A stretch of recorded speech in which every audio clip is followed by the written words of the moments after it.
உங்கள் அனைவருக்கும் அலாவுதீனும் அற்புத விளக்கும் கதை கண்டிப்பாக ஞாபகம் இருக்கும். அதில் அலாவுதீன் விளக்கை தேய்த்தவுடன் அதிலிருந்து பூதம் வரும். அந்த பூதம் எப்பொழுதும் அலாவுதீனிடம் ஒன்று சொல்லும், உங்கள் விருப்பம்தான் எனது கட்டளை என்று. இப்பொழுது இந்த கதையில் சொல்லும் பூதம் 3 கட்டளைகளை மட்டுமே நிறைவேற்றும். இந்த கதையோட மூளை வரைக்கும் சென்று பார்த்தால் இந்த கட்டளைகளுக்கு முடிவே இல்லை என்று நன்றாக புரியும்.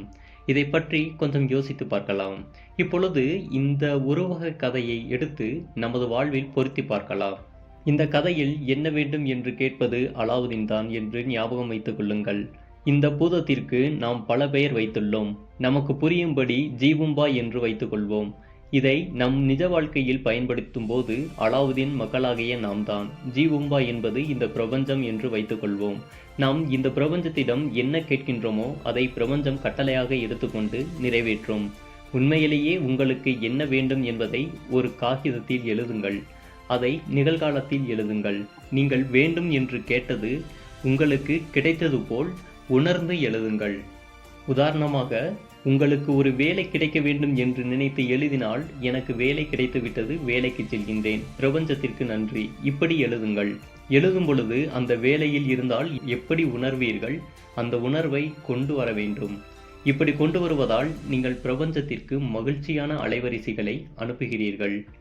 இதன் மூலம் இதற்கு இணையான அலைவரிசைகளை பிரபஞ்சம் உங்களுக்கு கொண்டு வந்து சேர்க்கும். இந்த பிரபஞ்சம் மிகவும் உணர்வுபூர்வமானது. நீங்கள் அறிவுபூர்வமாக ஒரு விஷயத்தை நம்புகிறீர்கள் என்றால், அதில் உங்களுக்கு உணர்வுபூர்வமான அடித்தளம் எதுவும் இல்லாமல் இருந்தால் வாழ்க்கையில் அதை கவர்ந்து இழுப்பதற்கான சக்தி இருக்காது. ஆகையால் அதை உணர வேண்டும். உங்கள் கற்பனைகளை உண்மையாக மாற்ற முடிகின்ற பொழுது பெரிய பெரிய மனக்கோட்டைகளை கட்டுகின்ற மனநிலையை அடைகிறீர்கள். இதைத்தான் நாம் படைப்பு இயக்க செயல்பாடு என்று கூறுகிறோம்.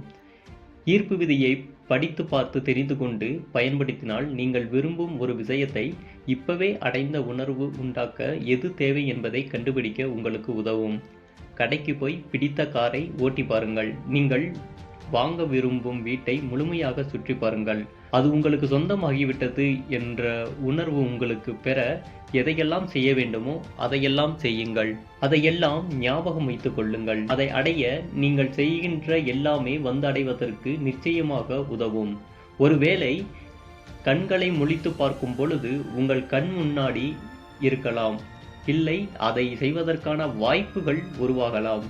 முக்கியமாக இதை நீங்கள் முழுமையாக நம்பி செய்தால் கட்டாயமாக நடக்கும். நீங்கள் சந்தேகப்படுவதால் நீங்கள் எதிர்மறை எண்ணங்களை பிரபஞ்சத்திற்கு அனுப்புகிறீர்கள். எனவே நேர்மறை எண்ணம் எப்பொழுதும் முக்கியம்.